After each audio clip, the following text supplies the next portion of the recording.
Para kanyam, kapsat.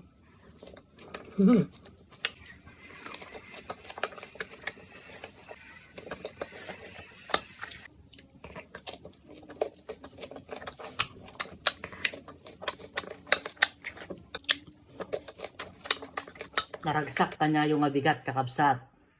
Kain po tayo ng mangga ngayon. Malamang natin kakapsat to. Yan. Kapsat to. Kumain tayo kakapsat. Damay-damay na to. Ayan, okay mo na yan.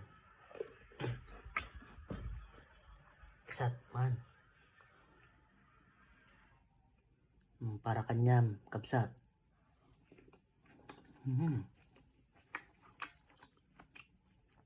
Kimas.